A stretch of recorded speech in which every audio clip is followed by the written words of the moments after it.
defense. Now, the map that they have selected, Squirtle Squad, Threshold. Yeah, so this is what's happening. You're right. So we got the priority selection team is the Avengers. The Avengers said, hey, listen, we're going to choose side. It's the obvious option. What that means is they get to choose the side, aka the attack or the defense, after the map is chosen. So they've given the map selection to the Squirtle Squad. The Squirtle Squad said, all right, we're taking it to Threshold. A great map, and now the only decision that is remaining that is not a guarantee. You have to kind of play in this quad position. It is a difficult part of the map to actually take if you're not coordinated enough. The rest of the map comes in stride, and it ends. You saw it right there at the beginning of our fly-through. It ends on C1 and C2, and something also worth noting is that with enough guided missiles, you can actually blow up one of the points. You can actually blow up half of the C sector. So there's a lot on line with Threshold and a lot of variables. The helicopter just being one of the many. Somebody has defended A in a competition before? How? I feel like that one is, the attackers just spawn so close. It feels like a constant little onslaught, right? You can kind of blow up that first wall there that the defenders really need. And, you can kind of go on the left side of the point up to the bridge and kind of get a very clear angle onto A for the attacking side of things. But as we say that, we're on the threshold, and very, very early on, to nobody's surprise, Mr. Wormy is in the helicopter. And look what he's doing. He's hiding right now. He does not want the defenders to kind of see where he is at, to kind of, invest a lot of time into going to go ahead and destroy him. They want them, Mr. Wormy wants them to kind of forget about it, right? Oh, you're comfortable, you're fine, there's no helicopter, and then boom, he'll start to kind of do those flyovers. Yeah, and here we go. This is what you're talking about. You can blow up a lot of these walls on the outside, so it is pretty easy to enter. But it is actually funny enough, I was hyping up the squad that actually held on point A at Threshold in the semifinals, and they ended up losing. So I don't know. Maybe I shouldn't talk about it anymore. But as we get into point A and we see the hold coming through, not something where, frankly, you're being stopped at the line. It's going to come down to how can you stop them in the courtyard. Oh, it's my gosh. Yeah, just disregard everything I was saying. The defense came in and just got a splatter spree of like 7 people on the edge. Well played. Got to be the biggest multi-kill we have seen so far in this competition. Incredible stuff right there. And yeah, listen, I'm kind of used to the pub match, right? I'm kind of used to A kind of being already over. And yeah, the defense early on kind of proving me wrong, right? Kind of holding down this building, pushing out of it, actually, making sure the reses are in, and then the vehicles kind of coming in from the side to go ahead and add that support right now. Already 20 tickets have been depleted. Yeah, I mean, I don't know how you revive people when all the people that would revive you just got splattered by a lav. So, yeah, bummer start there for the attack, but still got plenty of room to work. As we move on our merry way, let's see what Warrock and Co. can do here on the defense. And again, this is make or break, folks. This is game 3 of a best of 3. It's tied up. It doesn't matter how far you get. It doesn't matter how many kills you get. It doesn't matter if you're in a helicopter the entire time, if your name is Wormy. It does not matter. You have to win the game. That means if you're a Squirtle Squad fan, if you're a fan of the Syndicate and everybody else on this roster, you got to capture every single point. I really like how Avengers are playing this right now, right? They kind of have a couple of players playing this bridge right here to kind of control this entire side of the map. And then, of course, the vehicle playing a part as well. So basically, for the attackers right now, they feel like they can only go one way. They are pretty much getting funneled, herded into this entrance onto the A site right now. And when that's kind of happening, I mean, let's be honest, all the util that can kind of come in just to spray bullets, you're going to pick up so many kills if you're on the defense, if all of the attackers are going to one spot on the map right now. This is incredible control, and I've got to say early on, there is being no pressure kind of applied to that vehicle that is kind of sitting under that bridge. That's got to become a priority for the Squirtle Squad, or I do not think they're even going to step a single foot onto A. Yeah, you were clowning me for talking about the hold on point A. Ah, dude. Look at me now. It's honestly impressive. It's not typical, but it is not unheard of. So I'll be curious to see, like you said, what the attackers can do to figure out how to actually make a push as a unit. We got a bunch of engineers on the tankster on the backside of this building, just trying to stay alive for a moment against this lava. And unfortunately, in a moment of dire circumstances. They actually have to back up and allow this vehicle to stay alive for the defensive side, getting a ton of value out of it. So we swing back to the point, though, on the offside. They can't even get around these shipping containers. They're getting held from every single angle. I'm seeing Wormy light up the kill feed, but at the same time, he's also just trying to stay alive and avoid being shot down. So a lot of flares and a lot of evasive maneuvers. Actually, I think his helicopter is all but done and dusted, right? When we were kind of looking at that tank destroyer over there, he was actually one of the engineers repairing it. So, oh, shoot. Mr. Wormy is, yeah, he's not in the air anymore. He's going to be on the ground right now. And I feel like that was going to be a key point for them to actually go ahead and win this map. And that has already been destroyed. So now the Squirtle squad, yeah, things have to be feeling a little bit dire. Golly, a great catch from you. I did not notice that. With Wormy out of the skies, the only advantage they had, frankly, on this map, from what we could tell, is completely gone. And point A, I mean, this is nearly impenetrable right now. I don't even think A is... We've lost a single percentage point at any time yet.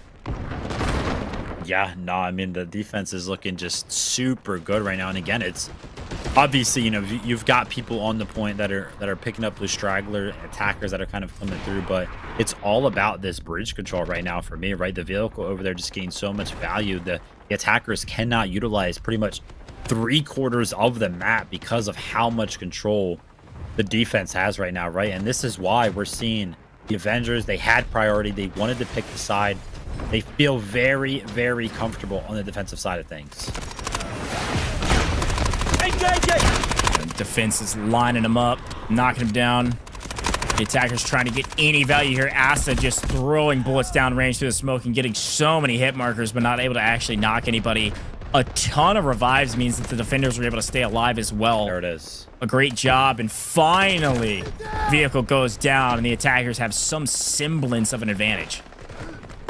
Yeah, that's going to be the combo that we've seen many times before, right? Wormy is going to be in that the tank destroyer over there, and then a part of his squad, I believe it was Zin, that kind of jumped out and hit the AT4 shot. So they kind of do this coordinated attack all the time, where a lot of damage from the tank destroyer, combine that with that rocket launcher, and usually the vehicles fall pretty fast. But now eyes are going to be set on the flank for the vehicle. Some of these kills are going to be very, very important if the attack is going to have any chance. And yeah, look at that. As soon as that vehicle goes down, as soon as the tank destroyer starts rolling through the back lines, boom, point A has now finally been breached. Yeah, and Heli's back in the sky as well. We got a second helicopter back into the mix, and Wormy is active yet again. So all of those disadvantages, all of those moments where we thought maybe there's going to be a hold on A, it's looking pretty free now. We got a lot of bodies on the point, and a lot of bodies falling and that are in green.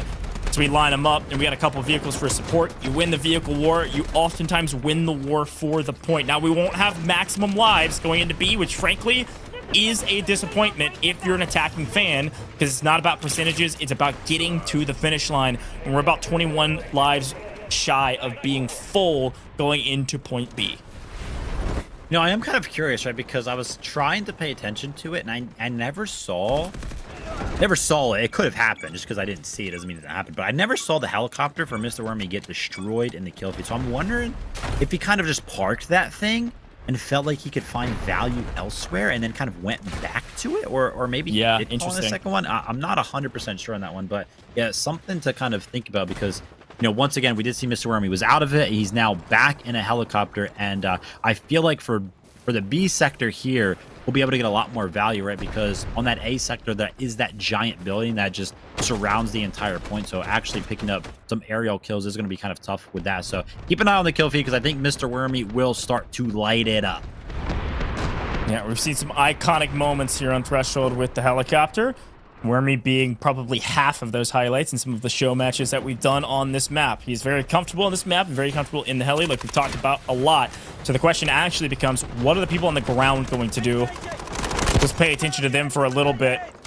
This is always an interesting choke point to try to battle through these tents, even on both sides here. A difficult one. B1, again, almost reminds me of D1 on Trainwreck. It's kind of a gimme, but it's also wide out in the open, so it's very easy to retake. It's just extremely difficult to hold.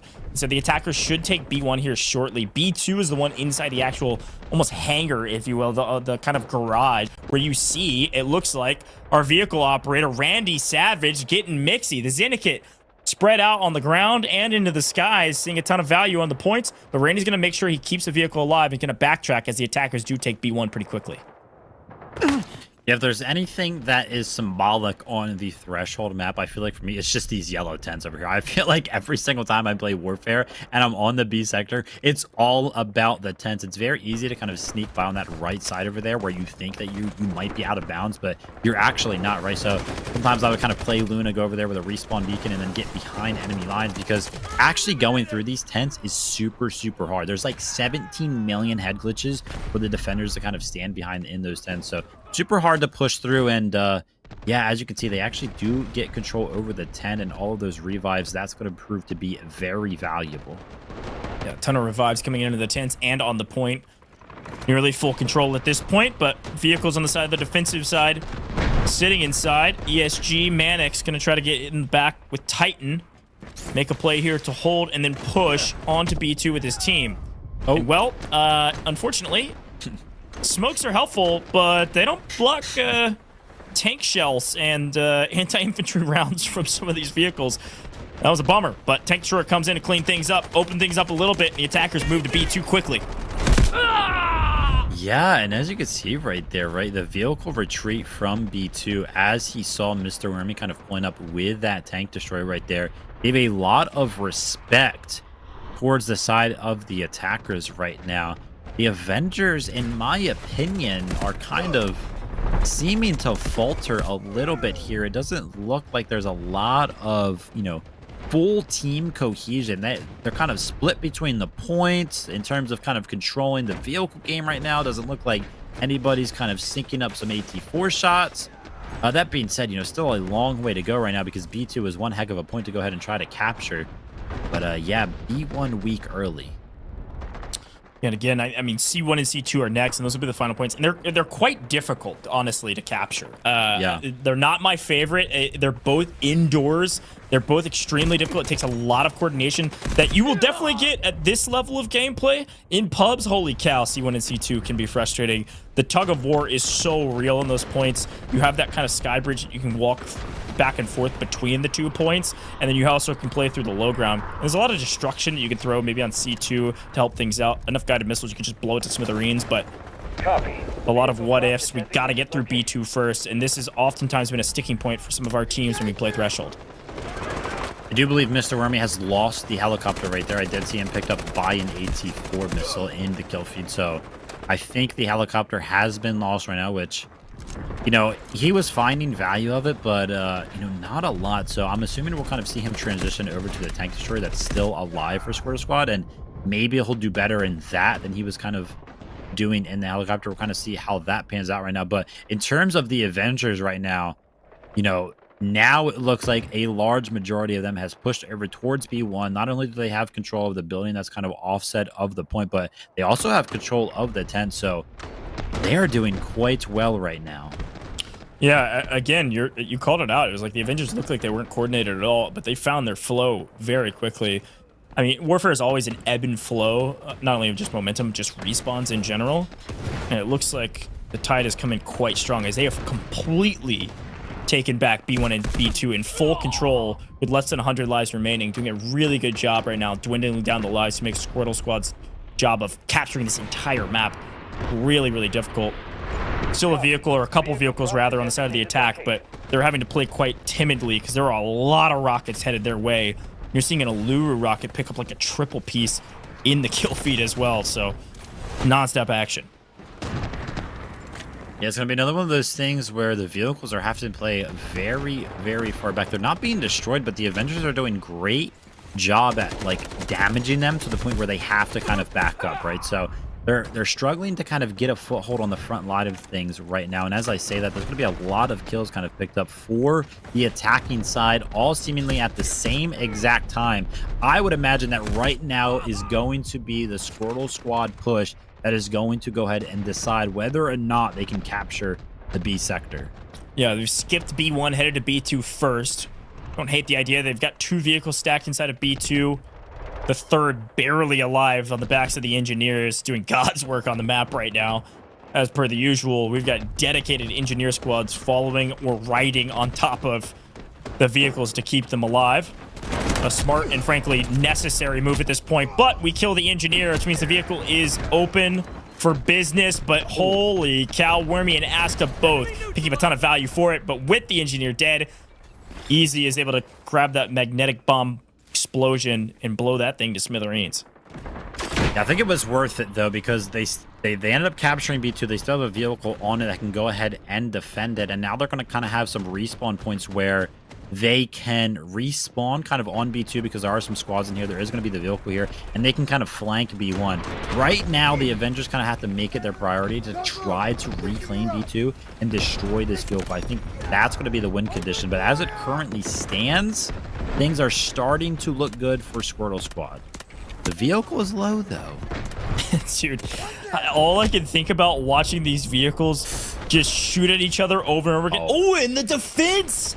Pick up like a quad with AT4 and vehicle combination. All of a sudden, all that momentum just shattered. And it was reminding me of scenes from Star Wars with buzz droids versus R2-D2 fighting on top of the vehicles, because that's what it is. You've got to shoot the buzz droids off the vehicle. You got to shoot the droids off to get the actual vehicle to die. Finally, they're able to do just that. It was a great coordinated attack right there. The quad that we saw was actually two vehicles blowing up at the same exact time that were right next to one another, right? So a lot of value being found right there from the Avengers to go ahead and push with their vehicle and some engineers at the same exact time, and just did so much damage that they don't even know what hit them. So they now definitely have control of the vehicle game. They're going to have two vehicles over towards the B2 side of things. I know it shows that B2 is currently in the possession of the attackers, but I really don't feel like that's the case. Yeah, no, I agree. B2 should fall here pretty quickly, and B1 also fully in control of the defense. Ooh. The Avengers are looking like they're going to win this thing if we don't see some huge momentum shift here in the final moments. 45 lives and counting, 43 now left for the attack. So we still see green lighting up the kill feed. Feels like a matter of time, but we got a couple more vehicles being called in. That's Wormy and Randy Savage popping into a tank of their own. Let's see what they can make of it. They got to find great value with this tank as they come flying in here with less than 40 lives. Yeah, it's very rare, I feel like, we see them kind of jump into anything different than a tank destroyer. So kind of interesting to point that out, that, hey, listen, they're no longer going to be valuing that. They're instead going to go for a tank. Hopefully going to find value from that, because, yeah, like you mentioned, there is a lot of work to be done, right? B1 and B2 are there's like 0% in terms of actually being captured right now for the offense right now. And I'm seeing Randy light up the kill feed from the tank, but that tank is taking a lot of missiles, and our artillery strike lands on B1. Doesn't get a crazy amount of value, but I think does push off any attackers that could make their way there. No, the artillery strike actually does connect on the defender, so it's an attack artillery strike on B1. Not a lot of value. All of a sudden, vehicles blowing up as well. Tank destroyer getting a crazy amount of value here from the defense. Picking up another. This tank destroyer will not falter, and it picks up a two-piece and more. Brutal way to go out there for the attack. I think the writing is on the wall. Yeah, Sean doing a great job there in the tank destroyer, right? That was just a giant vehicle fight, 2v2 right there, and Sean in that tank destroyer ended up surviving with like 10% HP. So vehicles are all but done and dusted for the side of the attack, seemingly, as we actually take a look at one that's inside of it somehow over towards B1 right now. But yeah, with 20 tickets remaining, it's going to be pretty hard for them to make something of this. Got to get a full cap here as well. Big moves here. Wormy putting up crazy numbers, but is it going to be enough? Is it too little, too late? B1 not even in control. Look how many defenders have made their way to B1. They're not going to even give this point away. Ooh. The Squirtle squad has to take every single point, and artillery strike on top of B1 is going to open things up. Got to get B1, but you got to get B2 as well. You got to make a move on both. You got to make it right this second. 10 lives remaining, and with a couple magnetic bombs, I can't imagine they're going to see anyone live on the side of the attacking side. The guided missile comes in. It is from the side of the defense, I believe, as it knocks everybody down, but doesn't kill anyone. Blowing up this point, the defense is going to win this and honestly win it with flying colors. Vivid, unbelievable series, but it is non-stop green in the kill feed. There are only green bodies left on the battlefield, and it is going to be an Avengers victory in game 3. Holy cow, what a way to finish this thing off. Only 2 lives remaining, and I can't imagine they can get very far with just 2. Yeah, shout out to the Avengers for this one right now, seemingly stepping into what felt like the lion's den of Threshold, opting to go ahead and defend against the vehicle onslaught There that it is. we knew would be prevalent from the side of the Squirtle squad. Did not matter at the end of things. Sector A looked good from the defense. Sector B is where they decided to go ahead and end things. The Avengers are gonna be your Global League Season 3 champions. Unbelievable job. Immortals A, Trappa, Looney Tunes, Watonos, UTP all put in a fantastic job as squads, but it was the team of the Avengers that was able to clutch it up. Not without trouble, not without a loss.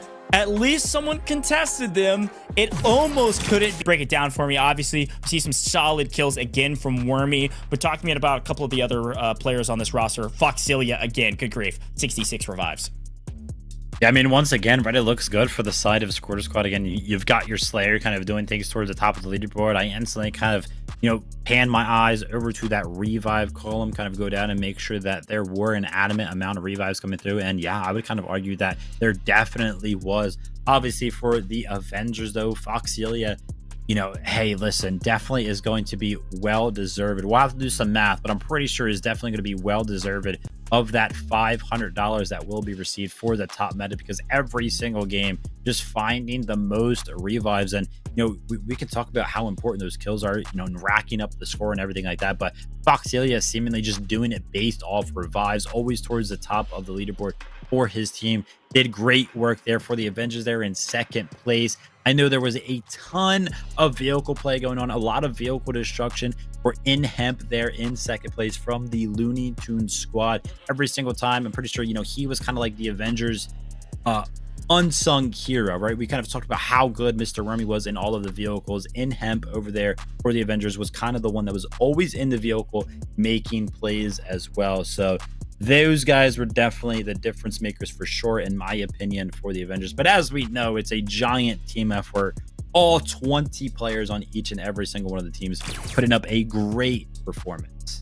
Yeah, and here's a look at the overall, and this is the name of the game in Warfare, man. The overall scores and kills don't tell the full story. It comes down to team chemistry and what can you do when you pick up a lot of those kills. How do you take the capture points? Because that's the win condition. It's not the amount of revives you get. It's not the amount of kills you get. It all comes down to the win con of capturing the points. And you can see the Avengers, they won the overall competition with a little bit less score and quite a bit less kills overall between 3 games. That's well over 100 kills spread between the Squirrel Squad and the Avengers. The Avengers on the low side of that, but they still do win with slightly better team play. Very well done from both squads, though. Really good score lines, and exciting to talk a little bit more about the pricing. And one of the reasons we've been talking about some of the individuals and the teams overall, well, the Avengers, the team wins $6,000 split between everybody. $6,000 to the team Squirtle Squad. You just saw them. They ended up losing, but they still do get $3,000. But our top slayer and top medic, I'm going to be honest, I didn't even need to see the math. Vivid, I knew for a fact our top slayer was going to be Mr. Wormy, walking away with $500. And 100% it was Foxilia at $500 as well for top medic. And Vivid, those numbers weren't even close. Yeah, I mean, no surprise there, right? If we go ahead and take a look at it, we've got it over here behind the scenes. Mr. Wormy picked up a total of 239 in second place. 135. He was 104 individual kills above the rest of the competition. And then on the side of the medic, Foxilia had a total of 235 revives, and in second place, 166.